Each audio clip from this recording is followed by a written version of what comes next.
Council کی قرارداد number 98 یہ 23 دسمبر کو پاس ہوئی ہے، اس کے بارے میں بات کریں گے۔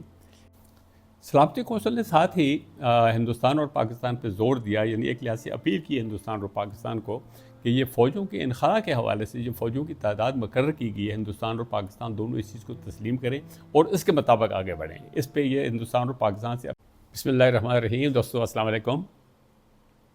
ہم آج سلامتی کونسل کی قرارداد نمبر 98 یہ 23 دسمبر کو پاس ہوئی ہے، اس کے بارے میں بات کریں گے۔ یہ قرارداد جو ہے نا، پچھلی قرارداد جو تھی وہ 96 کے ایک سال کے بعد پاس ہوئی ہے، اور اس میں بھی میں سمجھتا ہوں کہ کوئی زیادہ بڑی کوئی ڈیولپمنٹ نہیں ہوئی سوائے اس بات کے کہ ارلیئر جو پہلی قراردادیں تھی سلامتی کونسل کی، ان میں ایک بڑی ایک سگنیفیکنٹ بات تھی جس کو انڈیا نے بڑا ایکسپلائٹ کیا، اور پاکستان اس میں تھوڑا سا کوئی پوزیشن ڈیفینسو پہ آ گیا تھا، کہ جس پہ پہلی قرارداد میں نے یہ کہا تھا کہ پاکستان اپنی ساری فوجیں نکالے گا اور Hindustan bulk of the forces نکالے گا اور باقی وہاں رکھے گا نظم و نسق چلانے کے لیے، اگر انتظامی ضرورت کی ہے تو ان کو رکھے گا۔ تو اس قرارداد میں ایک بڑا سگنیفیکنٹ قدم اٹھایا گیا جو 98 کی قرارداد تھی، کہ سلامتی کونسل نے قرار دیا کہ اس نے جو پہلے ڈسکشن ہوتی رہی، پچھلی بار پہ ہم نے اس کو ڈسکس کیا تھا، تو انہوں نے یہ قرار دیا کہ بھئی ہندوستان اور پاکستان دونوں اپنی فوجیں کسی حد تک رکھیں گے۔ اس قرارداد کے تحت انہوں نے لمٹ مقرر کر دی۔ پاکستان کے لیے کہا کہ یہ 3000 سے 6000 تک اپنی فوجیں رکھ سکے گا اور فل فلیج فوجیں رکھ سکے گا، اور ہندوستان 12000 سے 18000 تک رکھے گا۔ پچھلے میں تو تھوڑا سا جھگڑا ان کا یہی تھا کہ 21000 کا تھا، یا ہندوستان 21000 کہتا تھا، پاکستان 18000 پہ کہہ رہا تھا، لیکن بعد میں جا کے ان کا ایگریمنٹ اس بات پہ ہو گیا کہ بھئی ٹھیک ہے، ہم اس سلامتی کونسل کی نمائندہ جو ہے گرام، اس کی تجویز کو مانتے ہیں کہ ہندوستان جو ہے وہ 12 سے 18000 فوج رکھے گا اور پاکستان سے 3000 سے 6000 فوجیں وہاں رکھے گا۔ اس میں ایک قانونی بات جو میں آپ دوستوں سے کرنا چاہتا ہوں وہ یہ ہے کہ اس قرارداد کے بعد یہ اس سے پہلی سرحدی قراردادوں کو اس قرارداد کے تحت سارا اس کو اپریشیٹ کیا گیا، اس کو مطلب ایکسیپٹ کیا گیا کہ دس از ان کنٹینیویشن آف، یعنی اس پہلی قراردادوں کے تسلسل میں اور پہلی قراردادوں پہ عمل کرتے ہوئے ہم اس قرارداد کو مانتے ہیں، پہلی قراردادوں کو مانتے ہوئے ہم اس قرارداد کو پاس کرتے ہیں۔ تو دیٹ مینس کہ یہ قرارداد جو ہے یہ پہلی قراردادوں پہ سپرسیڈ کر گئی۔ اب یہ بات کوئی نہیں کہہ سکتا کہ پاکستان اپنی سارے فوجیں نکالے گا۔ جب یہ امینڈ ہو گئی اس کی قرارداد، تو یہ سمجھا جائے گا کہ یہ ہر قرارداد میں یہی پڑھا جائے گا کہ پاکستان اپنی اس حد تک فوج رکھے گا اور ہندوستان اس حد تک فوج رکھے گا۔ یہ پہلے ایک طرفہ طور پہ جو شرط لگائی دی کہ پاکستان ساری فوجیں اپنے نکالے گا اور ہندوستان بلک نکالے گا اور باقی فوج وہاں رکھے گا، تو یہ سلسلہ ختم ہو گیا۔ It was very significant part of the قرارداد، کہ یہ بڑا اہم ترین نقطہ تھا جو اس قرارداد میں کیا گیا۔ باقی تو میرے خیال میں کافی حد تک اشکشوئی تھی، کوئی زیادہ بات نہیں تھی، لیکن بڑا امپارٹنٹ یہ تھا کہ اب یہ جو لوگ عام طور پہ کم فہمی کی بیس پہ کہتے ہیں کہ پاکستان کو ساری فوجیں نکالنے کے لیے کہا گیا تو وہ پہلے اپنی فوجیں نکالیں، اب وہ بات ختم ہو گئی ہے۔ اب اس قرارداد کی روح سے فوجیں نکالنے کا عمل اس قرارداد کی روشنی سے ہوگا، وہ پہلی قراردادوں کی روشنی سے نہیں ہوگا۔ دس قرارداد ہے سپرسیڈڈ آل اوور قرارداد۔ اس قرارداد کے تحت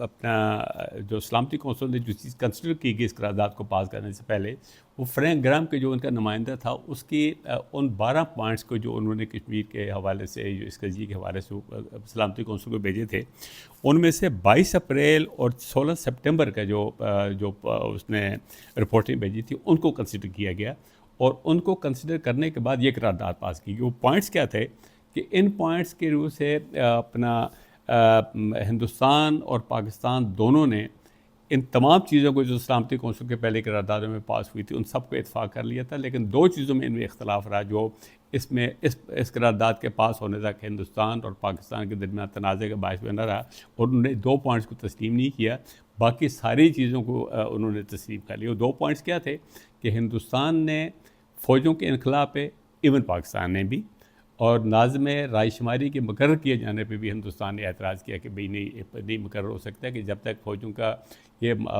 انخلا نہیں ہوگا، اور فوجوں کا انخلا کس صورت میں ہوگا، وہ ہندوستان کی اپنی ریزرویشن تھی۔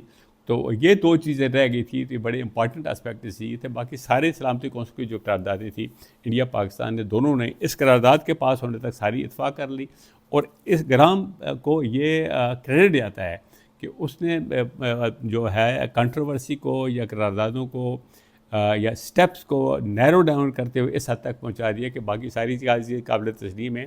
تو اس حد تک دو پارٹی سے چونکہ اختلاف ہے فوجوں کے نکالنے کی حد تک، اور ہندوستان کا اعتراض ہے گراؤنڈ بیل اپنے اس کے ناظم رائے شماری یعنی پلیبسائٹ ایڈمنسٹریٹر کی اپوائنٹمنٹ کرنے تک.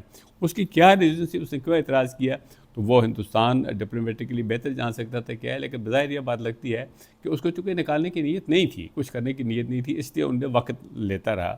اور اس میں ناظم رائے شماری کے بارے میں کہا تو یہ تو ایک ہسٹری کی بات ہے، نہرو نے کہا تو ہسٹری کی بات ہے کیا ہوگا اس کا. لیکن یہ کہ بھائی جب تک فوجوں کے بارے میں فیصلہ نہیں ہوگا تو پلیبسائٹ ایڈمنسٹریٹر اپوائنٹ کرنا بے معنی سی بات ہوگی. تو اس میں بڑی ان دو پوائنٹ کے علاوہ باقی ان دو کو قریب لانے کی وجہ سے سلامتی کونسل نے بڑے اپریشیٹ کیا فرینک گرام کی اس ایکٹیویٹی کو اور اس کی کاوشوں کو اپریشیٹ کیا. سلامتی کونسل نے ساتھ ہی ہندوستان اور پاکستان پہ زور دیا، یعنی ایک لحاظ سے اپیل کی ہندوستان اور پاکستان کو کہ یہ فوجوں کے انخلا کے حوالے سے جو فوجوں کی تعداد مقرر کی گئی ہے، ہندوستان اور پاکستان دونوں اس چیز کو تسلیم کریں اور اس کے مطابق آگے بڑھیں. اس پہ یہ ہندوستان اور پاکستان سے اپیل کی گئی. جو پچھلی بار میں نے آپ سے بات کی تھی کہ یہ اگر چیپٹر 7 کے تحت ہوتی تو پھر اپیل ہونے کی بات نہیں تھی. تو پھر یہ کہتے ہیں وہ ہے resolve to do such and such things. اس میں یہ کہا کہ انہوں نے اپیل کی کہ آپ ایسا کریں. تو یہ وہ صورتحال اس میں انہوں نے کہا تھا کہ ہندوستان اور پاکستان سے اپیل کی کہ یہ کام کرے. وہ تو اپیل کر کے پھر انہوں نے کہا کہ ہندوستان اور پاکستان کو اس چیز کو تسلیم کرنے کے بعد آگے بڑھیں. اور اس کے ساتھ ہی جیسے میں پہلے بھی آپ کو بتایا کہ ان دو ملکوں کو قریب لانے پر اس نے بڑا خراج تحسین پیش کیا. سلامتی کونسل نے اپنے فرینک اور اس کو کہا گیا اپنے کام وہ جاری رکھیں جب تک افریقین قریب نہیں آ جاتے. سلامتی کونسل نے ساتھ ہی یہ بھی کیا کہ اس نے ہندوستان اور پاکستان سے اپیل کی کہ یہ اس قرارداد کے پاس ہونے کے بعد آپ 30 دن کے اندر ہمیں رپورٹ پیش کریں کہ آپ نے اس سلسلے میں کیا آگے پیش رفت کی ہوئی. یہ سلامتی کونسل سے ان لوگوں کو اپیل تھی ہندوستان اور پاکستان کو کہ اس جو قرارداد یا جو ہمارے یہ قرارداد ہوئی ہے اس میں جو ہم نے اسٹیپولیشن کی ہوئی ہے اس میں کس حد تک پیش رفت کی ہے اس کے بارے میں ہمیں رپورٹ کریں گے. اور ساتھ ہی اپنے نمائندوں کو بھی ہدایت کی کہ وہ ریگولرلی ہمیں اطلاع دیتے رہیں گے کہ اس سلسلے میں آپ نے کیا پیش رفت کی. تو یہ میں سمجھتا ہوں جیسے میں نے پہلے بھی کہا تو ایک قسم کی اششوئی تھی کہ بھئی آپ ہم سے ریکویسٹ کریں گے کہ آپ ہمیں بھیجیں، رپورٹ بھیجیں آپ نے اس کو منظور کیا یہ نہیں کیا. سلامتی کونسل کا نمائندہ کرے گا اس نے کیا کیا کیا وہ تھی. لیکن even then the matter was a live and it was running. اور انڈیا پاکستان نے ابھی تک اس سے انکار نہیں کیا تھا، ابھی تک یہ چل رہے تھے. کیونکہ جس طرح میں نے پہلے بتایا کہ انہوں نے جو سارے پوائنٹس گرام کے ایکسیپٹ کر لیے تھے انڈیا پاکستان نے، سوائے 2 پوائنٹس کے. وہ ایک تو فوج کے نکلا تھا اور دوسرا ناظم رائے شماری کی اپوائنٹمنٹ تھا. اب ہم اگلے انشاءاللہ ایپیسوڈ میں جو 57 وہ قرارداد نمبر 122 تھی جو سلامتی کونسل نے پاس کی تھی اپنے 24 جنوری 1957 کو کی. اب اتنا سال 52 سے لے کے 57 تک کے عرصے کے دوران کشمیر میں کیا کیا ایکٹیویٹیز ہوئیں، اور ہندوستان والے کشمیر میں کیا ایکٹیویٹیز ہوئیں، پاکستان والے کشمیر میں کیا کیا ایکٹیویٹیز ہوئیں، اس کا احاطہ بھی ہم انشاءاللہ اگلی ویڈیو میں کریں گے. کہ کیونکہ بڑا سپین تھا عرصے کا کہ ایک قرارداد سے لے کے دوسری قرارداد تک کتنا وقت گزر گیا. 52 سے لے کے 57 تک اس میں بہت ساری ایکٹیویٹیز انڈیا پاکستان کے درمیان. تو ایک ٹینشن بھی کافی بڑھ گئی تھی مختلف وجوہات کی بیسس پہ. اور پھر یہ ہے کہ ان کے درمیان کوئی جو وہاں چینجز بہت ساری آ گئی، کشمیر مقبوضہ کشمیر میں بہت ساری چینجز آ گئی. یہاں بھی حکومتوں کے بدلنے کے آنے کے جانے کے بارے میں باقی ایکٹیویٹیز ہوتی رہی. انشاءاللہ اس پہ اگلی بار اس پہ کریں گے. ممکن ہے اگلی بار صرف اسی حد تک ہم بات کریں. یہ جو قرارداد جو ہے ہماری 122 of 24 January 57 it may go a but later after the جو ان ایونٹس کو ہم ڈسکس کریں گے کہ ڈیولپمنٹ کیا کی ہوئی پولیٹیکل اور کانسٹیٹیوشنل ڈیولپمنٹ. ٹل دین اللہ حافظ.